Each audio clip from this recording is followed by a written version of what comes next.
Carol S ഡ്വെക്ക് എഴുതിയ mind set the new psychology of success എന്ന പുസ്തകം നമ്മുടെ ചിന്താശൈലിയുടെ മാറ്റത്തിനുള്ള ഒരു വഴികാട്ടിയാണ്. ചിന്താശൈലി വിജയത്തിന്റെ രഹസ്യം. ജീവിതത്തിൽ ഒരേ സാഹചര്യങ്ങളിൽ വളർന്നിട്ടും ഒരേ അവസരങ്ങൾ ലഭിച്ചിട്ടും ചിലർ ഉയർന്ന നേട്ടങ്ങൾ കൈവരിക്കുന്നതും ചിലർ പിന്നിലായി നിൽക്കുന്നതും നമ്മൾ പലപ്പോഴും കാണുന്ന കാര്യമാണ്. ഇതിന് കാരണം ജന്മസിദ്ധമായ ബുദ്ധിയോ കഴിവോ മാത്രമാണോ എന്ന ചോദ്യം മനുഷ്യനെ ഏറെക്കാലമായി അലട്ടുന്ന ഒന്നാണ്. ഈ ചോദ്യത്തിന് വ്യക്തമായ മറുപടിയാണ് കരോൾ എസ് ഡ്വെക്ക് തന്റെ മൈൻഡ് സെറ്റ് എന്ന കൃതിയിലൂടെ പറയുന്നത്. ഈ ഗ്രന്ഥത്തിന്റെ ആമുഖത്തിൽ എഴുത്തുകാരി നമ്മോട് പറയുന്നത് വിജയം നമ്മുടെ കഴിവുകളുടെ അളവിനേക്കാൾ കൂടുതൽ നമ്മുടെ ചിന്താശൈലിയെ ആശ്രയിച്ചിരിക്കുന്നു എന്ന സത്യമാണ്. ഒരാൾ തന്റെ ബുദ്ധിയെയും കഴിവുകളെയും മാറ്റാൻ കഴിയാത്ത സ്ഥിരമായ ഒന്നായി കാണുന്നുണ്ടോ, അല്ലെങ്കിൽ പരിശ്രമത്തിലൂടെയും പഠനത്തിലൂടെയും വളർത്താൻ കഴിയുന്ന ഒന്നായി കാണുന്നുണ്ടോ എന്നതാണ് ജീവിതത്തിലെ മുന്നേറ്റം നിർണയിക്കുന്നത്. ഡ്വെക്ക് ഈ ചിന്താശൈലികളെ 2 വിഭാഗങ്ങളായി തിരിച്ചിരിക്കുന്നു. ഒന്നാമത്തേത് കഴിവുകളും ബുദ്ധിയും ജന്മനാ ലഭിച്ചതും മാറ്റാൻ കഴിയാത്തതുമാണെന്ന് വിശ്വസിക്കുന്ന ചിന്താശൈലിയാണ്. ഇത്തരക്കാർ പുതിയ വെല്ലുവിളികളെ ഒഴിവാക്കാൻ ശ്രമിക്കും. പരാജയം അവർക്ക് സ്വന്തം കഴിവില്ലായ്മയുടെ തെളിവായി തോന്നും. വിമർശനം അവരെ നിരാശരാക്കുകയും മറ്റുള്ളവരുടെ വിജയം അസൂയയോടെയോ ഭയത്തോടെയോ കാണുകയും ചെയ്യും. രണ്ടാമത്തേത് കഴിവുകൾ പരിശ്രമത്തിലൂടെ വളർത്താൻ കഴിയുമെന്ന് വിശ്വസിക്കുന്ന ചിന്താശൈലിയാണ്. ഈ മനോഭാവമുള്ളവർ വെല്ലുവിളികളെ പഠനാവസരങ്ങളായി സ്വീകരിക്കുന്നു. പരാജയം അവർക്ക് അവസാനമല്ല, മറിച്ച് മുന്നോട്ടുള്ള വഴികാട്ടിയാണ്. തെറ്റുകൾ സ്വയം തിരിച്ചറിഞ്ഞ് മെച്ചപ്പെടുത്താൻ അവർ തയ്യാറായിരിക്കും. സ്ഥിരമായ പരിശ്രമവും സഹനവുമാണ് ഇവരുടെ ശക്തി. ഈ 2 ചിന്താശൈലികളും മനുഷ്യജീവിതത്തിന്റെ എല്ലാ മേഖലകളെയും സ്വാധീനിക്കുന്നു. വിദ്യാഭ്യാസ രംഗത്ത് കുട്ടികൾ എങ്ങനെ പഠിക്കുന്നു എന്നതിലും, തൊഴിൽ രംഗത്ത് ആളുകൾ എങ്ങനെ മുന്നേറുന്നു എന്നതിലും, കായിക രംഗത്തെ നേട്ടങ്ങളിലും മനുഷ്യബന്ധങ്ങളിലുമെല്ലാം ഈ ചിന്താശൈലികളുടെ സ്വാധീനം കാണാം. ഒരു കുട്ടിയെ നീ വളരെ ബുദ്ധിമാനാണ് എന്ന് മാത്രം പ്രശംസിക്കുന്നത് പോലും അവനെ പരാജയ ഭീതിയിലേക്ക് നയിക്കുന്നു. അതേസമയം നീ നല്ല പരിശ്രമം നടത്തി എന്ന് പറയുന്നത് വളർച്ചയിലേക്കുള്ള മനോഭാവമാണ് ഉണ്ടാക്കുന്നത്. ഇത് വെറും പ്രചോദനം മാത്രമല്ല, മനഃശാസ്ത്ര പഠനങ്ങളും യഥാർത്ഥ അനുഭവങ്ങളും ചേർന്നതാണ്. ഏറ്റവും പ്രധാനപ്പെട്ട സന്ദേശം ഇതാണ്: ചിന്താശൈലി മാറ്റാൻ കഴിയും. ഒരാൾ ഏത് നിലയിൽ നിന്നാണ് തുടങ്ങുന്നത് എന്നതിനേക്കാൾ പ്രധാനമാണ് അവൻ മുന്നോട്ടു പോകാൻ തയ്യാറാണോ എന്നുള്ളത്. നമ്മൾ എന്താണെന്നതല്ല, നമ്മൾ നമ്മളെ എങ്ങനെ കാണുന്നു എന്നതാണ് നമ്മുടെ ജീവിതത്തെ രൂപപ്പെടുത്തുന്നത്. ഈ തിരിച്ചറിവാണ് യഥാർത്ഥ വിജയത്തിലേക്കുള്ള ആദ്യപടി. ചിന്താശൈലികൾ മനുഷ്യ വിജയത്തിന്റെ ദിശ നിർണയിക്കുന്നു. മനുഷ്യജീവിതത്തിലെ വിജയം ബുദ്ധിയുടെയോ കഴിവിന്റെയോ മാത്രം ഫലമാണെന്നാണ് പൊതുവെ എല്ലാവരും കരുതുന്നത്. എന്നാൽ ഒരേ കഴിവും സമാന അവസരങ്ങളും ലഭിച്ചിട്ടും ചിലർ ജീവിതത്തിൽ ഉയർന്ന നേട്ടങ്ങൾ കൈവരിക്കുമ്പോൾ മറ്റു ചിലർ പിന്നിലാകുന്നതിന് മറ്റൊരു കാരണമുണ്ട്. അതാണ് മനുഷ്യന്റെ ചിന്താശൈലി. ഈ ചിന്താശൈലികളുടെ സ്വഭാവവും അവ മനുഷ്യന്റെ ജീവിതപാതയെ എങ്ങനെ രൂപപ്പെടുത്തുന്നു എന്നതും ഇവിടെ വിശദമായി അവതരിപ്പിക്കുന്നു. ഇതിൽ മനുഷ്യരുടെ ചിന്താശൈലിയെ പ്രധാനമായും 2 വിഭാഗങ്ങളായി തിരിച്ചിരിക്കുന്നു. ഒന്നാമത്തേത് ബുദ്ധിയും കഴിവുകളും ജന്മനാ ലഭിച്ചതും മാറ്റാൻ കഴിയാത്തതുമാണെന്ന് വിശ്വസിക്കുന്ന ചിന്താശൈലി. ഇത്തരത്തിലുള്ളവർ തങ്ങളെ വിലയിരുത്തുന്നത് സ്ഥിരമായ ഒരു മാനദണ്ഡത്തിലൂടെയാണ്. ഞാൻ ബുദ്ധിമാനാണോ അല്ലയോ, എനിക്ക് കഴിവുണ്ടോ ഇല്ലയോ എന്നീ ചോദ്യങ്ങളാണ് അവരുടെ മനസ്സിൽ എപ്പോഴും മുഴങ്ങുന്നത്. അതിനാൽ തന്നെ പരാജയം ഇവർക്ക് ആത്മവിശ്വാസത്തെ തകർക്കുന്ന ഒരനുഭവമായി മാറുന്നു. പുതിയ വെല്ലുവിളികൾ ഏറ്റെടുക്കാൻ അവർ മടിക്കുന്നു. കാരണം പരാജയം സ്വന്തം കഴിവില്ലായ്മയെ വെളിപ്പെടുത്തുമെന്ന ഭയം അവരെ പിന്തിരിപ്പിക്കുന്നു. ഇതിന് വിപരീതമായി രണ്ടാമത്തെ ചിന്താശൈലി കഴിവുകളെ വളർത്തുന്നതാണ്. ബുദ്ധിയും മികവും സ്ഥിരമായ ഒന്നല്ല, മറിച്ച് പരിശീലനം, പരിശ്രമം, പഠനം എന്നിവയിലൂടെ വളരുന്ന ഒന്നാണെന്ന വിശ്വാസമാണ് ഇതിന്റെ അടിസ്ഥാനം. ഈ ചിന്താശൈലിയുള്ളവർ വെല്ലുവിളികളെ ഭീഷണിയായി കാണുന്നില്ല, മറിച്ച് സ്വയം മെച്ചപ്പെടുത്താനുള്ള അവസരങ്ങളായാണ് കാണുന്നത്. പരാജയം അവർക്ക് അവസാനമല്ല, മറിച്ച് അടുത്ത ശ്രമത്തിനുള്ള വഴികാട്ടിയാണ്. തെറ്റുകളിൽ നിന്ന് പാഠങ്ങൾ ഉൾക്കൊണ്ട് മുന്നോട്ടു പോകുന്ന മനസ്സാണ് ഇവരുടെ ശക്തി. ഈ 2 ചിന്താശൈലികൾ മനുഷ്യന്റെ പ്രവർത്തന രീതിയെയും വികാരങ്ങളെയും ആഴത്തിൽ സ്വാധീനിക്കുന്നു. ഒരേ പരീക്ഷാഫലത്തിൽ പോലും ഒരു വിദ്യാർത്ഥി തളർന്നു പോകുമ്പോൾ മറ്റൊരാൾ അതിനെ പഠനത്തിന്റെ ഭാഗമായി സ്വീകരിച്ച് കൂടുതൽ പരിശ്രമത്തിന് തയ്യാറാകുന്നു. ജോലിസ്ഥലത്ത് ഒരാൾ വിമർശനത്തെ അപമാനമായി കാണുമ്പോൾ മറ്റൊരാൾ അതിനെ സ്വയം മെച്ചപ്പെടുത്താനുള്ള മാർഗമായി കാണുന്നു. ഇങ്ങനെ ജീവിതത്തിന്റെ എല്ലാ മേഖലകളിലും ചിന്താശൈലികൾ വ്യത്യസ്തമായ ഫലങ്ങൾ സൃഷ്ടിക്കുന്നു. ഈ ചിന്താശൈലികൾ ജന്മസിദ്ധമല്ല എന്നതാണ് ഇവിടെ ഊന്നിപ്പറയുന്നത്. കുടുംബം, വിദ്യാഭ്യാസം, സമൂഹം എന്നിവയിലൂടെയാണ് ഇവ മനുഷ്യനിൽ രൂപപ്പെടുന്നത്. കുട്ടിക്കാലത്ത് ലഭിക്കുന്ന പ്രശംസയും വിമർശനവും പോലും ഒരാളുടെ ചിന്താശൈലിയെ രൂപപ്പെടുത്തുന്നതിൽ വലിയ പങ്ക് വഹിക്കുന്നു.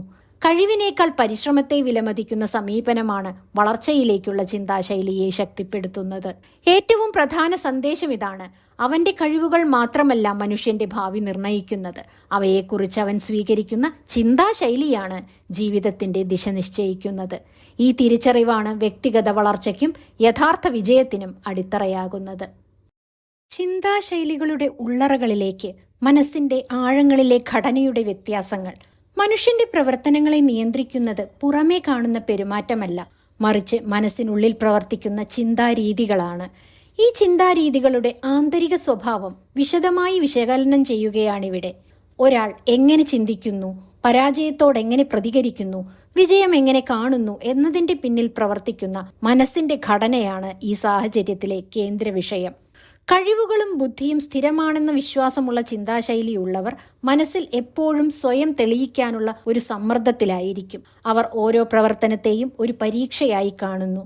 വിജയിച്ചാൽ സ്വയം മഹത്വവൽക്കരിക്കും, പരാജയപ്പെട്ടാൽ സ്വയം കുറ്റപ്പെടുത്തും. ഞാൻ മതിയായവനാണോ പോരാത്തവനാണോ എന്ന സംശയങ്ങൾ അവരെ നിരന്തരം പിന്തുടരും. അതിനാൽ തന്നെ അപകട സാധ്യതയുള്ള പ്രവർത്തനങ്ങളിൽ നിന്ന് അവർ അകലം പാലിക്കും.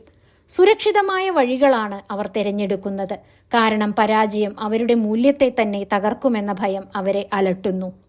എന്നാൽ വളർച്ചയെ വിശ്വസിക്കുന്ന ചിന്താശൈലിയുള്ളവരുടെ മനസ്സ് കൂടുതൽ സ്വതന്ത്രമാണ്. അവർ തങ്ങളെ ഒരു സ്ഥിരമായ അളവുകോലിൽ പൂട്ടുന്നില്ല. പഠനവും പരിണാമവും ജീവിതത്തിന്റെ സ്വാഭാവിക ഘടകങ്ങളാണെന്ന് അവർ അംഗീകരിക്കുന്നു. പരാജയം അവർക്ക് അപമാനമല്ല, മറിച്ച് അറിവിലേക്കുള്ള ഒരു പടിയാണ്. തെറ്റുകൾ തിരുത്താനും പുതിയ മാർഗങ്ങൾ പരീക്ഷിക്കാനും അവർ ഭയപ്പെടുന്നില്ല. ഈ മനോഭാവമാണ് അവരെ സ്ഥിരമായ മുന്നേറ്റത്തിലേക്ക് നയിക്കുന്നത്. ഈ രണ്ട് ചിന്താശൈലികളും പ്രശംസയോടും വിമർശനത്തോടും വ്യത്യസ്തമായി പ്രതികരിക്കുന്നു. സ്ഥിരതയെ വിശ്വസിക്കുന്നവർ പ്രശംസയെ അമിതമായി ആശ്രയിക്കുകയും വിമർശനത്തെ നിരസിക്കുകയും ചെയ്യുന്നു. വിമർശനം അവരുടെ ആത്മവിശ്വാസത്തെ തകർക്കുന്നു. എന്നാൽ വളർച്ചയെ വിശ്വസിക്കുന്നവർ പ്രശംസയെ പ്രചോദനമായി സ്വീകരിക്കുകയും വിമർശനത്തെ മാർഗനിർദ്ദേശമായി ഉപയോഗിക്കുകയും ചെയ്യുന്നു. അവർക്ക് വിമർശനം ഒരു ശത്രുവല്ല, ഒരു അധ്യാപകനാണ്. മറ്റൊരു പ്രധാന വസ്തുത ചിന്താശൈലികൾ മനുഷ്യന്റെ വികാരങ്ങളെ നിയന്ത്രിക്കുന്നു എന്നതാണ്. പരാജയ സമയത്ത് ഒരാൾ നിരാശയിലും നിസ്സഹായതയിലും മുങ്ങുമ്പോൾ മറ്റൊരാൾ അതേ സാഹചര്യത്തിൽ പ്രതീക്ഷയും ധൈര്യവും കണ്ടെത്തുന്നു. ഈ വ്യത്യാസത്തിന് കാരണം സംഭവമല്ല, അതിനെക്കുറിച്ചുള്ള ചിന്തയാണ്. അതുകൊണ്ട് തന്നെ ഒരാളുടെ മാനസിക ശക്തി അവന്റെ സാഹചര്യങ്ങളെക്കാൾ ശക്തമായ ഘടകമായി മാറുന്നു. മനസ്സിനുള്ളിലെ ചിന്താശൈലി മാറുമ്പോൾ ജീവിതാനുഭവങ്ങളുടെ അർത്ഥവും മാറുന്നു. ഒരേ വിജയം, ഒരേ പരാജയം രണ്ടാളുകൾക്ക് രണ്ട് വ്യത്യസ്ത ഫലങ്ങൾ നൽകുന്നത് അവരുടെ ചിന്താരീതികളുടെ വ്യത്യാസം കൊണ്ടാണ്. ഈ തിരിച്ചറിവ് സ്വയം മനസ്സിലാക്കാനുള്ള ആദ്യപടിയാണ്. പുസ്തകത്തിലെ ഈ ഭാഗം മനുഷ്യനെ തൻ്റെ തന്നെ മനസ്സിലേക്ക് നോക്കാൻ പ്രേരിപ്പിക്കുന്ന ഒരു ദർപ്പണമാകുന്നു. മനസ്സിനെ മാറ്റാൻ കഴിഞ്ഞാൽ ജീവിതത്തെയും മാറ്റാൻ കഴിയും എന്ന ബോധമാണ് ഇതിൻ്റെ സാരം. കഴിവും നേട്ടവും യാഥാർത്ഥ്യത്തെ തിരിച്ചറിയുന്ന ചിന്താശൈലി. മനുഷ്യൻ പലപ്പോഴും തങ്ങളുടെ കഴിവുകളെപ്പറ്റി തെറ്റായ ധാരണകൾ വളർത്തുന്നു. ജന്മനാ ലഭിച്ച ബുദ്ധിയോ പ്രത്യേക കഴിവോ ഉള്ളവരാണ് വിജയത്തിലേക്ക് എത്തുന്നത് എന്ന വിശ്വാസം സമൂഹത്തിൽ ആഴത്തിൽ പതിഞ്ഞിരിക്കുന്നു. ഇവിടെ ഈ വിശ്വാസത്തെ ചോദ്യം ചെയ്യുകയും കഴിവുകളുടെയും നേട്ടങ്ങളുടെയും യഥാർത്ഥ ബന്ധം വ്യക്തമാക്കുകയും ചെയ്യുന്നു. വിജയത്തിന്റെ അടിസ്ഥാനം അസാധാരണമായ കഴിവുകളല്ല, മറിച്ച് ശരിയായ ചിന്താശൈലിയാണെന്ന് ഈ സന്ദർഭം ഉറപ്പിക്കുന്നു. സ്ഥിരതയെ വിശ്വസിക്കുന്ന ചിന്താശൈലിയുള്ളവർ കഴിവുകളെ ഒരു നിശ്ചിത അളവായി കാണുന്നു. ഒരാൾ എന്തെങ്കിലും കാര്യത്തിൽ തുടക്കത്തിൽ തന്നെ മികവ് കാണിച്ചാൽ അവൻ കഴിവുള്ളവനായി കണക്കാക്കപ്പെടുന്നു. തുടക്കത്തിൽ പരാജയപ്പെടുന്നവൻ കഴിവില്ലാത്തവനായി മുദ്രകുത്തപ്പെടുന്നു. ഈ സമീപനം വ്യക്തികളുടെ വളർച്ചയ്ക്ക് വലിയ തടസ്സമാകുന്നു. കാരണം കഴിവ് സ്ഥിരമാണെന്ന ധാരണ ഒരാളെ കൂടുതൽ ശ്രമങ്ങളിൽ നിന്ന് പിന്തിരിപ്പിക്കുന്നു. പരിശ്രമം പോലും ചിലർക്ക് ദൗർബല്യത്തിന്റെ അടയാളമായി തോന്നുന്നു. ഇതിന് വിപരീതമായി വളർച്ചയെ വിശ്വസിക്കുന്ന ചിന്താശൈലി കഴിവുകളെ ഒരു ആരംഭ ബിന്ദുവായിട്ട് മാത്രമാണ് കാണുന്നത്. യഥാർത്ഥ നേട്ടങ്ങൾ ഉണ്ടാകുന്നത് നിരന്തരമായ പരിശ്രമത്തിലൂടെയും പഠനത്തിലൂടെയുമാണ് എന്ന് ഈ മനോഭാവം അംഗീകരിക്കുന്നു. തുടക്കത്തിൽ ബുദ്ധിമുട്ട് അനുഭവപ്പെടുന്നത് സ്വാഭാവികമാണെന്നും അത് കഴിവില്ലായ്മയുടെ തെളിവല്ലെന്നും ഇവർ വിശ്വസിക്കുന്നു. അതുകൊണ്ട് തന്നെ അവർ പരിശീലനത്തെയും ശ്രമത്തെയും വിലമതിക്കുന്നു. മനുഷ്യന്റെ തലച്ചോർ സ്ഥിരമായ ഒന്നല്ല, അത് അനുഭവങ്ങളിലൂടെ മാറുകയും വളരുകയും ചെയ്യുന്നു. പുതിയ കാര്യങ്ങൾ പഠിക്കുമ്പോൾ തലച്ചോറിൽ പുതിയ ബന്ധങ്ങൾ രൂപപ്പെടുന്നു. ഈ അറിവ് കഴിവുകളെക്കുറിച്ചുള്ള പഴയ ധാരണകളെ തകർക്കുന്നു. കഴിവ് എന്നത് ജന്മസിദ്ധമായ ഒരു നിധിയല്ല, മറിച്ച് പരിശ്രമത്തിലൂടെ സമ്പാദിക്കാവുന്ന ഒരു സമ്പത്താണെന്നും ഈ ഭാഗം നമ്മെ പഠിപ്പിക്കുന്നു. മറ്റൊരു വസ്തുത വിജയം പലപ്പോഴും ദീർഘകാല പരിശ്രമത്തിന്റെ ഫലമാണെന്നുള്ളതാണ്. പുറത്തുനിന്ന് നോക്കുമ്പോൾ ചിലരുടെ വിജയം പെട്ടെന്നുള്ളതുപോലെ തോന്നാം. എന്നാൽ അതിന്റെ പിന്നിൽ അനേകം പരാജയങ്ങളും നിരാശകളും അപ്രത്യക്ഷമായ പരിശ്രമങ്ങളും ഒളിഞ്ഞിരിക്കുന്നു. വളർച്ചയെ വിശ്വസിക്കുന്നവർ ഈ യാഥാർത്ഥ്യം അംഗീകരിക്കുകയും താൽക്കാലിക പരാജയങ്ങളിൽ തളരാതെ മുന്നോട്ടു പോകുകയും ചെയ്യുന്നു.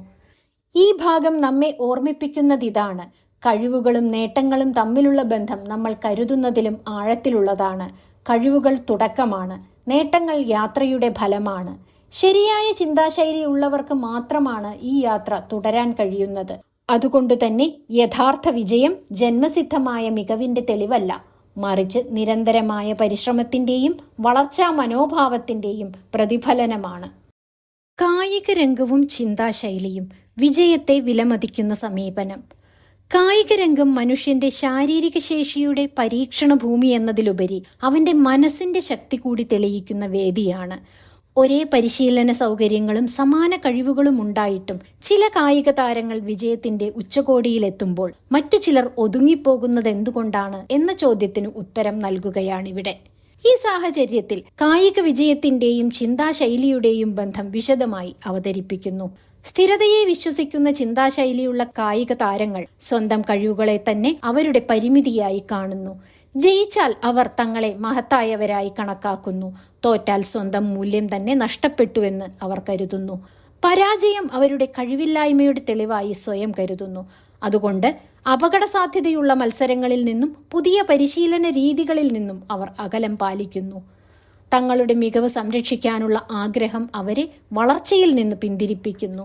അതിന് വിരുദ്ധമായി വളർച്ചയെ വിശ്വസിക്കുന്ന കായിക താരങ്ങൾ വിജയത്തെയും പരാജയത്തെയും ഒരേ വീക്ഷണകോണിൽ കാണുന്നു. അവരുടെ ലക്ഷ്യം വിജയം മാത്രമല്ല, മെച്ചപ്പെടുത്തലാണ്. ഓരോ മത്സരവും അവർക്ക് ഒരു പഠനാനുഭവമാണ്. തോൽവി അവരെ തകർക്കുന്നില്ല, മറിച്ച് കൂടുതൽ പരിശീലിക്കാൻ പ്രേരിപ്പിക്കുന്നു. സ്വന്തം ദൗർബല്യങ്ങൾ തിരിച്ചറിഞ്ഞ് അവയെ ശക്തിയാക്കി മാറ്റാൻ അവർ ശ്രമിക്കുന്നു. ഈ മനോഭാവമാണ് അവരെ ദീർഘകാല വിജയത്തിലേക്ക് നയിക്കുന്നത്. മഹാന്മാരായ കായിക താരങ്ങൾ ജന്മന അതുല്യരായതുകൊണ്ടല്ല, മറിച്ച് അവർ തുടർച്ചയായി പരിശ്രമിച്ചതുകൊണ്ടാണ് ഉന്നതിയിലെത്തിയത്.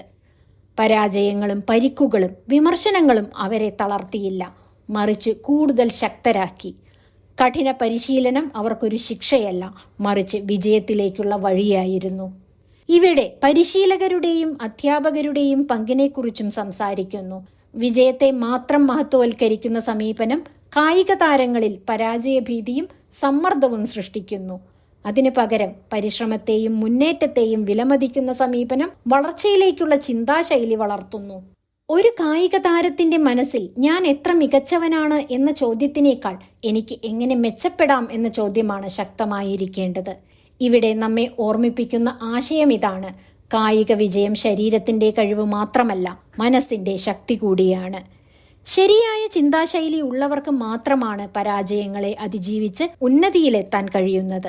അതിനാൽ കായിക രംഗത്ത് മനുഷ്യന്റെ ചിന്താശൈലി വിജയത്തെ എങ്ങനെ രൂപപ്പെടുത്തുന്നു എന്നതാണ് ഏറ്റവും വ്യക്തമായി ഈ സാഹചര്യത്തിൽ വിശദീകരിക്കുന്നത്. തൊഴിൽ രംഗം, ബിസിനസ്, നേതൃത്വം, വളർച്ചയിലേക്കുള്ള ചിന്താശൈലി. തൊഴിൽ രംഗവും ബിസിനസ് ലോകവും മത്സരവും മാറ്റങ്ങളും നിറഞ്ഞ മേഖലയാണ്. ഇവിടെ വിജയം കൈവരിക്കുന്നവരും പരാജയപ്പെടുന്നവരുമായുള്ള വ്യത്യാസം പലപ്പോഴും അറിവിലോ കഴിവിലോ മാത്രം ഒതുങ്ങില്ല. തൊഴിൽ രംഗത്തും ബിസിനസ്സിലും മനുഷ്യന്റെ ചിന്താശൈലി എത്രത്തോളം നിർണായകമാണെന്ന് വ്യക്തമായി ഇവിടെ വിശദീകരിക്കുന്നു. സ്ഥിരതയെ വിശ്വസിക്കുന്ന ചിന്താശൈലിയുള്ള ജീവനക്കാരും നേതാക്കളും സ്വന്തം കഴിവുകളെ അവരുടെ പദവിയുടെ അടിസ്ഥാനമായി കാണുന്നു. അവർ തെറ്റുകൾ മറയ്ക്കാൻ ശ്രമിക്കും, കാരണം തെറ്റുകൾ അവരുടെ ബലഹീനത വെളിപ്പെടുത്തുമെന്ന ഭയം അവരെ അലട്ടുന്നു. വിമർശനം അവർ വ്യക്തിപരമായ ആക്രമണമായി കാണുന്നു. ഇത്തരത്തിലുള്ള ആളുകളുടെ കീഴിൽ ജോലി ചെയ്യുന്നവർക്ക് ഭയം, സമ്മർദ്ദം, മത്സരബുദ്ധി എന്നിവ കൂടുതലായിരിക്കും. പുതുമകളും ആശയങ്ങളും ഇവിടെ വളരാനിടയില്ല. അതിനു വിപരീതമായി വളർച്ചയെ വിശ്വസിക്കുന്ന ചിന്താശൈലിയുള്ള നേതാക്കൾ തെറ്റുകളെ പഠനത്തിന്റെ ഭാഗമാക്കുന്നു. ജീവനക്കാരുടെ കഴിവുകൾ സ്ഥിരമായതല്ല, മറിച്ച് വളർത്താവുന്നവയാണെന്ന് അവർ വിശ്വസിക്കുന്നു. അതിനാൽ അവർ പരിശീലനത്തെയും പഠനത്തെയും പ്രോത്സാഹിപ്പിക്കുന്നു. തുറന്ന ആശയവിനിമയത്തിനും ചോദ്യങ്ങൾക്കും അവർ പ്രാധാന്യം നൽകുന്നു. ഇത്തരത്തിലുള്ള തൊഴിൽ പരിസരങ്ങളിൽ ആത്മവിശ്വാസവും സഹകരണവും പുതുമയും വളരുന്നു. നിരവധി സ്ഥാപനങ്ങളുടെ അനുഭവങ്ങൾ ഉദാഹരണമായി ഇവിടെ അവതരിപ്പിക്കുന്നു. ചില സ്ഥാപനങ്ങൾ വ്യക്തികളുടെ ബുദ്ധിയെയും സ്ഥാനത്തെയും മാത്രം മഹത്വവൽക്കരിക്കുമ്പോൾ മറ്റു ചില സ്ഥാപനങ്ങൾ സംഘപ്രയത്നത്തെയും സ്ഥിരമായ മുന്നേറ്റത്തെയും വിലമതിക്കുന്നു. വളർച്ചയിലേക്കുള്ള ചിന്താശൈലി സ്വീകരിച്ച സ്ഥാപനങ്ങൾ ദീർഘകാല വിജയത്തിലേക്ക് എത്തുന്നുവെന്നും മാറ്റങ്ങളെ സ്വീകരിക്കാൻ അവർക്ക് കൂടുതൽ കഴിവുണ്ടെന്നും ഇവിടെ വ്യക്തമാണ്. ഇവിടെ നേതൃത്വത്തിന്റെ യഥാർത്ഥ അർത്ഥത്തെയും വെളിപ്പെടുത്തുന്നു. ഒരു നേതാവിന്റെ മഹത്വം എല്ലാം സ്വയം അറിയുന്നതിലല്ല, മറിച്ച് മറ്റുള്ളവരെ പഠിപ്പിക്കാനും വളർത്താനുമുള്ള കഴിവിലാണ്. ജീവനക്കാരുടെ വിജയം തന്റെ വിജയമാണെന്ന് കരുതുന്ന നേതാവാണ് യഥാർത്ഥത്തിൽ ശക്തനായ നേതാവ്. അധികാരത്തേക്കാൾ ഉത്തരവാദിത്തമാണ് വളർച്ചയിലേക്കുള്ള നേതൃത്വത്തിന്റെ അടിസ്ഥാനം. ഈ ഭാഗം നമ്മെ ഓർമ്മിപ്പിക്കുന്നത് ഇതാണ്: തൊഴിൽ രംഗത്തെ വിജയം വ്യക്തികളുടെ കഴിവുകളുടെ കൂട്ടിച്ചേർക്കലല്ല, അവരുടെ ചിന്താശൈലികളുടെ ഏകീകരണമാണ്.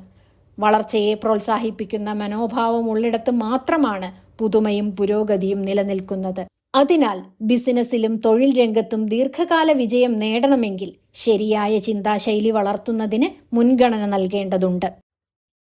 മനുഷ്യബന്ധങ്ങളും ചിന്താശൈലിയും സ്നേഹത്തിന്റെ വളർച്ചാപഥം. മനുഷ്യജീവിതത്തിന്റെ ആഴത്തിലുള്ള അർത്ഥം രൂപപ്പെടുന്നത് മനുഷ്യബന്ധങ്ങളിലൂടെയാണ്. കുടുംബ ബന്ധങ്ങൾ, സൗഹൃദങ്ങൾ, ദാമ്പത്യ ബന്ധങ്ങൾ എന്നിവയെല്ലാം മനുഷ്യന്റെ സന്തോഷത്തെയും സമാധാനത്തെയും നിർണയിക്കുന്ന ഘടകങ്ങളാണ്. മനുഷ്യബന്ധങ്ങളിൽ ചിന്താശൈലി എത്രത്തോളം നിർണായകമാണെന്ന് ഇവിടെ വിശദമായി അവതരിപ്പിക്കുന്നു. ബന്ധങ്ങളുടെ ശക്തിയും ദൈർഘ്യവും സ്നേഹത്തിന്റെ ആഴം മാത്രമല്ല, അതിനെ നയിക്കുന്ന മനോഭാവവും നിർണയിക്കുന്നു എന്ന സത്യമാണ് ഇതിലൂടെ വെളിപ്പെടുത്തുന്നത്. സ്ഥിരതയെ വിശ്വസിക്കുന്ന ചിന്താശൈലിയുള്ളവർ ബന്ധങ്ങളെ ഒരു നിർദ്ദിഷ്ട രൂപത്തിൽ കാണുന്നു. സ്നേഹം സ്വാഭാവികമായി നിലനിൽക്കണം, ശരിയായ വ്യക്തിയാണെങ്കിൽ പ്രശ്നങ്ങൾ ഉണ്ടാകരുത് എന്നിങ്ങനെയുള്ള ധാരണകളാണ് ഇവരുടെ മനസ്സിൽ. അതിനാൽ ബന്ധങ്ങളിൽ പ്രശ്നങ്ങൾ ഉയർന്നാൽ അത് ബന്ധത്തിന്റെ പരാജയമായി അവർ കരുതുന്നു. സംവാദത്തിനും പരിഷ്കരണത്തിനും പകരം അകലം പാലിക്കുകയോ കുറ്റപ്പെടുത്തുകയോ ചെയ്യുന്നതാണ് ഇവരുടെ പ്രവണത. ഇതിനു പകരം വളർച്ചയെ വിശ്വസിക്കുന്ന ചിന്താശൈലി ബന്ധങ്ങളെ ഒരു ജൈവികമായ പ്രക്രിയയായി കാണുന്നു. സ്നേഹവും സൗഹൃദവും പരിശ്രമത്തിലൂടെയും സഹനത്തിലൂടെയും വളരുന്നവയാണെന്ന് അവർ അംഗീകരിക്കുന്നു. അഭിപ്രായ വ്യത്യാസങ്ങളെ അവർ ബന്ധത്തിന്റെ അവസാനമായല്ല, മറിച്ച് മനസ്സിലാക്കലിനുള്ള അവസരമായി കാണുന്നു. തുറന്ന സംവാദവും പരസ്പര ബഹുമാനവും ഈ ബന്ധങ്ങളുടെ അടിസ്ഥാനമാകുന്നു. ബന്ധങ്ങളിൽ പ്രശ്നങ്ങൾ ഉണ്ടാകുന്നത് സ്വാഭാവികമാണെന്നും അവ കൈകാര്യം ചെയ്യുന്ന രീതിയാണ് ബന്ധത്തിന്റെ ഗുണനിലവാരം നിർണയിക്കുന്നതെന്നുമാണ് ഇതിലൂടെ വ്യക്തമാകുന്നത്. വളർച്ചയെ വിശ്വസിക്കുന്നവർ സ്വന്തം തെറ്റുകൾ അംഗീകരിക്കാൻ തയ്യാറായിരിക്കും. അവർ മാറ്റത്തിനും പഠനത്തിനും തുറന്ന മനസ്സുള്ളവരാണ്. അതിനാൽ അവരുടെ ബന്ധങ്ങൾ സമയം കടന്നുപോകുന്നതിനോടൊപ്പം ശക്തമാകുന്നു. ഇവിടെ മനുഷ്യബന്ധങ്ങളിലെ ആത്മവിശ്വാസത്തിന്റെ സ്വഭാവവും ചർച്ച ചെയ്യുന്നു. സ്ഥിരതയെ വിശ്വസിക്കുന്നവർ ബന്ധങ്ങളിൽ തങ്ങൾക്കുള്ള മൂല്യത്തെക്കുറിച്ച് എപ്പോഴും സംശയത്തിലായിരിക്കും. സ്നേഹം നഷ്ടപ്പെടുമോ എന്ന ഭയം അവരെ പിടിച്ചുകെട്ടുന്നു. എന്നാൽ വളർച്ചയെ വിശ്വസിക്കുന്നവർ ബന്ധങ്ങളിൽ സുരക്ഷിതത്വം കണ്ടെത്തുന്നു. കാരണം അവർ സ്നേഹത്തെ സ്ഥിരമായ ഒരു അവസ്ഥയായിട്ടല്ല, വ്യക്തികളുടെ അന്യോന്യമുള്ള വികസനങ്ങളുടെ യാത്രയായിട്ടാണ് കാണുന്നത്. ഈ ആശയം നമ്മെ ഓർമ്മിപ്പിക്കുന്നത് ഇതാണ്: മനുഷ്യബന്ധങ്ങൾ സ്വയം പൂർണ്ണമായവയല്ല, അവ വളർത്തേണ്ടവയാണ്. സ്നേഹത്തിന്റെ ശക്തി പരിപൂർണതയിലല്ല, മാറ്റത്തിനും മെച്ചപ്പെടുത്തലിനും തയ്യാറാകുന്നതിലാണ്. ശരിയായ ചിന്താശൈലി ഉള്ളിടത്താണ് ബന്ധങ്ങൾ ദീർഘകാലം നിലനിൽക്കുന്നതും മനുഷ്യൻ യഥാർത്ഥ സന്തോഷം കണ്ടെത്തുന്നതും. ചിന്താശൈലിയുടെ രൂപീകരണം. മാതാപിതാക്കളുടെയും അധ്യാപകരുടെയും പങ്ക്. മനുഷ്യന്റെ ചിന്താശൈലി ജന്മനാ പൂർണ്ണമായ ഒരു രൂപത്തിൽ ഉണ്ടാകുന്നതല്ല. കുടുംബം, വിദ്യാലയം, സമൂഹം എന്നിവയിലൂടെയാണ് അത് പതുക്കെ രൂപപ്പെടുന്നത്. ഈ രൂപീകരണ പ്രക്രിയയിൽ മാതാപിതാക്കൾക്കും അധ്യാപകർക്കും പരിശീലകർക്കും ഉള്ള നിർണായക പങ്ക് ഇവിടെ വിശദമായി അവതരിപ്പിക്കുന്നു. ഒരു കുട്ടിയുടെ ഭാവി രൂപപ്പെടുത്തുന്നതിൽ അവരുടെ വാക്കുകളും സമീപനങ്ങളും എത്രത്തോളം ശക്തിയുള്ളവയാണെന്ന സത്യമാണ് ഈ ഭാഗത്തിന്റെ അന്തരാർത്ഥം. മാതാപിതാക്കൾ കുട്ടികളെ എങ്ങനെ പ്രശംസിക്കുന്നു എന്നതു തന്നെ അവരുടെ ചിന്താശൈലിയെ സ്വാധീനിക്കുന്നു. നീ വളരെ ബുദ്ധിമാനാണ് എന്ന പ്രശംസ കുട്ടിയിൽ താൽക്കാലിക സന്തോഷം സൃഷ്ടിക്കുമെങ്കിലും പരാജയത്തെ ഭയപ്പെടുന്ന മനോഭാവത്തിലേക്ക് അവനെ നയിക്കാം. കാരണം തന്റെ ആ കഴിവ് നഷ്ടപ്പെടുമോ എന്ന ഭയം കുട്ടിയെ വെല്ലുവിളികളിൽ നിന്ന് പിന്തിരിപ്പിക്കുന്നു. അതിനു പകരം നീ നല്ല പരിശ്രമം നടത്തി എന്ന വാക്കുകൾ കുട്ടിയിൽ ആത്മവിശ്വാസവും മുന്നേറ്റ മനോഭാവവും വളർത്തുന്നു. അധ്യാപകരുടെയും പരിശീലകരുടെയും പങ്ക് ഇതിൽ അതുല്യമാണ്.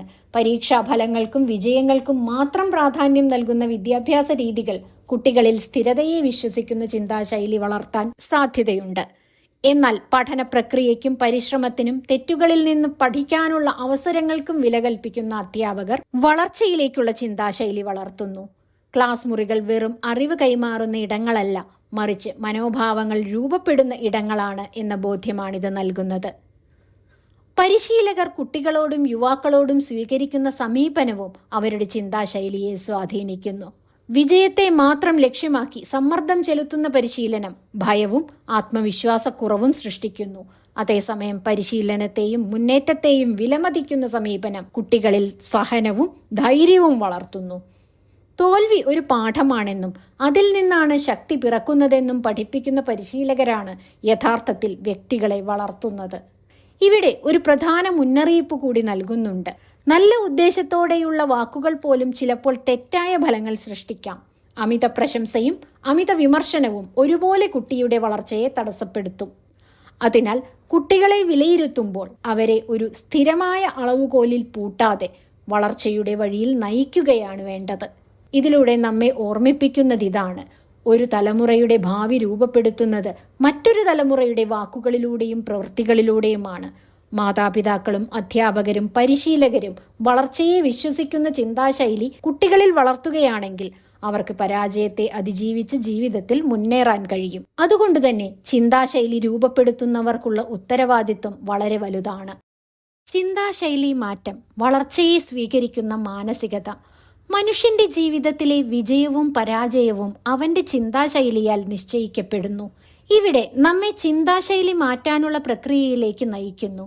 സ്ഥിരതയെയും വളർച്ചയെയും അടിസ്ഥാനമാക്കി രൂപപ്പെടുന്ന ചിന്താശൈലി മാറ്റം വ്യക്തിയുടെ ജീവിതത്തിലെ നേട്ടങ്ങൾക്കും പരാജയങ്ങൾക്കും കാരണമാകുന്ന പ്രധാന ഘടകമാണ്.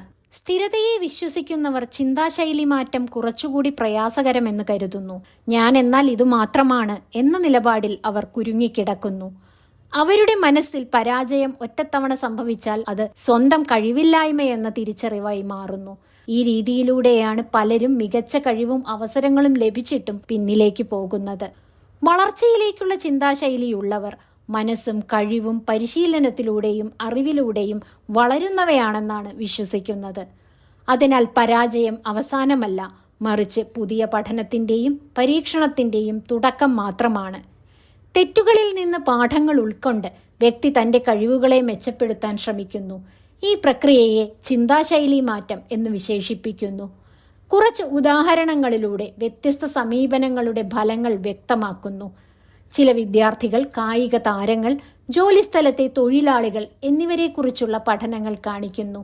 അവർ ചിന്താശൈലി മാറ്റം സ്വീകരിച്ചപ്പോൾ പ്രകടനത്തിലും വ്യക്തിത്വത്തിലും അതിവേഗ പുരോഗതിയുണ്ടായി. തെറ്റുകളെ പഠന സാധ്യതയായി കാണുകയും പരാജയങ്ങളെ പരീക്ഷണങ്ങളായി കാണുകയും ചെയ്തവരാണ് വലിയ നേട്ടം കൈവരിച്ചത്. ചിന്താശൈലി മാറ്റം ഒരൊറ്റ ദിവസം കൊണ്ട് സംഭവിക്കുന്ന കാര്യമല്ല. ഈ മാറ്റം ദീർഘകാലമായുള്ള ബോധപൂർവ പരിശീലനത്തിലൂടെയും മനോഭാവ മാറ്റത്തിലൂടെയും സാധ്യമാണ്. പ്രശംസയും വിമർശനവും ചെറുതും വലുതുമായ എല്ലാ വിജയങ്ങൾക്കും പുതിയ രീതിയിൽ ചിന്തിക്കാനുള്ള അവസരങ്ങളായി ഉപയോഗിക്കേണ്ടതാണ്. ഇതാണ് വളർച്ചയിലേക്കുള്ള ദീർഘകാല യാത്രയുടെ പ്രധാന സന്ദേശം. ഈ വിശദീകരണം നമ്മെ ബോധവാന്മാരാക്കുന്നത് ചിന്താശൈലി മാറ്റം സാധ്യമാണെന്നും അത് ജീവിതത്തെ ആഴത്തിൽ മാറ്റിയേക്കാമെന്നുമാണ്. പരാജയം ഭയപ്പെടുത്തുന്ന ഒന്നല്ല, ശക്തിപ്പെടുത്തുന്ന പാഠമാണ്. കഴിവുകൾ നിശ്ചിതമല്ല, വളർത്താവുന്നതാണ്. വിജയം പ്രവർത്തനത്തിലൂടെയാണ് കൈവരുന്നത്. ഈ തിരിച്ചറിവ് വ്യക്തിഗത വളർച്ചയ്ക്കും യഥാർത്ഥ വിജയത്തിനും അടിസ്ഥാനമാകും. ചിന്താശൈലിയുടെ ദീർഘപ്രഭാവം, ജീവിതത്തിന്റെ സമഗ്ര ദൃശ്യങ്ങൾ. മനുഷ്യന്റെ ചിന്താശൈലി അതിന്റെ സ്വഭാവവും ഗുണനിലവാരവും ജീവിതത്തിന്റെ എല്ലാ മേഖലകളിലും ദീർഘകാല പ്രഭാവം ചെലുത്തുന്നു. ഇത് നമ്മെ ചിന്താശൈലിയുടെ ദീർഘകാല ഫലങ്ങളെ വിശകലനം ചെയ്യാനുള്ള യാത്രയിലേക്ക് കൊണ്ടുപോകുന്നു. പഠന പരിചയങ്ങൾ, തൊഴിലിൽ മുന്നേറ്റങ്ങൾ, ബന്ധങ്ങളിലെ സൗഹൃദങ്ങളും പ്രശ്നങ്ങളും തുടങ്ങി എല്ലാ മേഖലകളിലും വളർച്ചയെ വിശ്വസിക്കുന്ന ചിന്താശൈലി വ്യക്തിയെ എങ്ങനെയോ നയിക്കുന്നു എന്നതാണ് ഇവിടെ ചൂണ്ടിക്കാണിക്കുന്നത്. സ്ഥിരതയെ വിശ്വസിക്കുന്നവരുടെ ജീവിതം പലപ്പോഴും സ്ഥിതിവിശേഷങ്ങളെ പ്രതിഫലിപ്പിക്കുന്നത് പോലെ തോന്നുന്നു. അവർക്ക് ഒരു പരാജയം ഒരു വലിയ ഭീതിയായി മാറുന്നു. വിജയങ്ങളും നേട്ടങ്ങളും താൽക്കാലിക സന്തോഷങ്ങൾ മാത്രമാകുന്നു. കാരണം കഴിവുകളും വിജയവും പൂർണ്ണമായും നിശ്ചിതമായവയാണെന്നും പരാജയങ്ങൾ വ്യക്തിയുടെ മൂല്യത്തെ നിർണയിക്കുന്നവയാണെന്നും അവർ കരുതുന്നു. ഈ മനോഭാവം ചിലപ്പോൾ മനുഷ്യനെ ആവശ്യമുള്ള അവസരങ്ങളിൽ നിന്നും പിന്നോട്ട് കൊണ്ടുപോകുന്നു. വളർച്ചയെ വിശ്വസിക്കുന്ന ചിന്താശൈലിയുള്ളവർ ജീവിതത്തെ ഒരു യാത്രയായി കാണുന്നു. ഓരോ അനുഭവവും പരാജയവും വിജയവും എല്ലാം ഒരു പാഠമാണെന്നവർ കരുതുന്നു. തെറ്റുകളിൽ നിന്ന് പഠിച്ചും അബദ്ധങ്ങളിൽ നിന്ന് മനസ്സിലാക്കിയും കഴിവുകൾ മെച്ചപ്പെടുത്താനുള്ള അവസരമാണ് ഓരോ അനുഭവവും എന്ന തിരിച്ചറിവാണ് അവർക്കുള്ളത്. ഈ മനോഭാവം ദീർഘകാലത്തിൽ വ്യക്തിയുടെ കരിയർ, ബന്ധങ്ങൾ, ആത്മവിശ്വാസം, മനഃശാന്തി എന്നിവയിൽ വ്യക്തമായ മാറ്റങ്ങൾ വരുത്തുന്നു. ഇതെല്ലാം ബോധവൽക്കരണത്തിനും പ്രചോദനത്തിനും വഴിയൊരുക്കുന്നു. മനുഷ്യജീവിതത്തിൽ ദീർഘകാല വിജയവും തൃപ്തിയും നേടാൻ വെല്ലുവിളികളെ എങ്ങനെ സ്വീകരിക്കണം, പരാജയങ്ങളിൽ നിന്ന് എങ്ങനെ പഠിക്കണം, ശരിയായ രീതിയിൽ എങ്ങനെ പ്രതികരിക്കാം, ഇതെല്ലാം വളർച്ചയെ വിശ്വസിക്കുന്ന ചിന്താശൈലി ഉൾപ്പെടുത്തുന്നതിലൂടെ സാധ്യമാകുമെന്ന് ഡോക്ക് വ്യക്തമാക്കുന്നു. ഒരു സൂത്രവാക്യമാണ് ഇവിടെ പറയുന്നത്. ചിന്താശൈലി മാറ്റുന്നത് ഒരു വ്യക്തിയുടെ ജീവിതത്തിന്റെ ദീർഘകാല ലക്ഷ്യങ്ങളെ നിർണ്ണയിക്കുന്നു. സ്ഥിരതയെ വിശ്വസിക്കുന്നവർക്കും വളർച്ചയെ വിശ്വസിക്കുന്നവർക്കും ഒരേ സാഹചര്യങ്ങൾ നൽകപ്പെടുന്നു. എന്നാൽ അതിലെ പ്രതികരണം മാത്രമാണ് ഭാവിയെ വ്യത്യസ്തമാക്കുന്നത്. അതിനാൽ ചിന്താശൈലിയുടെ ദീർഘകാല പ്രഭാവം വ്യക്തിയുടെ മുഴുവൻ ജീവിതത്തെയും ആഴത്തിൽ മാറ്റുന്ന ശക്തിയാണ്. ചിന്താശൈലിയുടെ ശക്തിയും ജീവിതത്തിലെ ദൈർഘ്യവും ഒരു വ്യക്തിയുടെ മനോഭാവവും ചിന്താശൈലിയും അവന്റെ കഴിവുകളെയും നേട്ടങ്ങളെയും പൂർണ്ണമായി സ്വാധീനിക്കുന്നു. സ്ഥിരതയെ വിശ്വസിക്കുന്നവർക്കും വളർച്ചയെ വിശ്വസിക്കുന്നവർക്കും ഒരേ സാഹചര്യങ്ങൾ ലഭിച്ചാലും അവരുടെ പ്രതികരണങ്ങൾ വ്യത്യസ്തമായിരിക്കും. സ്ഥിരതയെ വിശ്വസിക്കുന്നവർ പരാജയത്തെയും പ്രതിസന്ധിയെയും ഭീഷണിയായി കാണുകയും വളർച്ചയെ വിശ്വസിക്കുന്നവർ അവയെ പുതിയ അവസരങ്ങളായി കാണുകയും ചെയ്യുന്നു. ഈ മാറ്റമാണ് ജീവിതത്തെ ദീർഘകാലത്തിലും സമഗ്രമായി സ്വാധീനിക്കുന്നത്. ചിന്താശൈലി മാറ്റം മനസ്സിലെ ബോധപൂർവ ശ്രമങ്ങളിലൂടെ വളരുന്ന ഒരു പ്രക്രിയയാണ്. പരാജയങ്ങൾ ഭയപ്പെടുത്തുന്ന ഒന്നല്ല, പാഠമാക്കാനുള്ള അവസരമാണ്. കഴിവുകൾ സ്ഥിരമായവയല്ല, വളർത്താവുന്നതാണ്. വിജയവും സമ്പൂർണതയും പ്രവൃത്തിയുടെ ഭാഗമാണ്. ഈ ബോധ്യമാണ് ചിന്താശൈലി മാറ്റത്തിന്റെ ആഴത്തിലുള്ള പ്രഭാവം. പുസ്തകം ഓരോ ആളിനും പ്രചോദനം നൽകുന്നു. നമ്മിൽ പലരുടെയും ജീവിതം വെല്ലുവിളികളാൽ നിറഞ്ഞതാണ്. എന്നാൽ വളർച്ചയെ വിശ്വസിക്കുന്ന മനോഭാവം ഒരിക്കൽ വളർത്തിയാൽ ജീവിതത്തിന്റെ ഓരോ രംഗത്തും നമുക്കുണ്ടാകുന്ന പ്രതിസന്ധികളെയും പരാജയങ്ങളെയും പിന്നീട് നമുക്ക് വിജയത്തിലേക്ക് നയിക്കാൻ കഴിയും. പുസ്തകം നമ്മെ ഓർമ്മിപ്പിക്കുന്നത് ജീവിതത്തിന്റെ യഥാർത്ഥ ശക്തി നമ്മുടെ മനസ്സിലാണ്. ചിന്താശൈലി മാറ്റി വളർച്ചയെ സ്വീകരിക്കുന്നത് വ്യക്തിയുടെ സാധ്യതകളെ വിശാലമാക്കുകയും സമഗ്രമായ വിജയം, സന്തോഷം, ആത്മവിശ്വാസം എന്നിവ നേടാൻ സഹായിക്കുകയും ചെയ്യുന്നു. നമ്മുടെ ഭാവി നമ്മുടെ ചിന്താശൈലിയാൽ രൂപപ്പെടുന്നു. അതിനാൽ അത് വളർത്തുന്നത് ഏറ്റവും വലിയ വിജയങ്ങൾക്കായി വഴി തുറക്കുന്നു എന്നാണ് മൈൻഡ് സെറ്റ് എന്ന കൃതി നമ്മോട് പറയുന്നത്. ഇതുപോലുള്ള വീഡിയോകൾക്കായി ചാനൽ സബ്സ്ക്രൈബ് ചെയ്യുമല്ലോ. നന്ദി.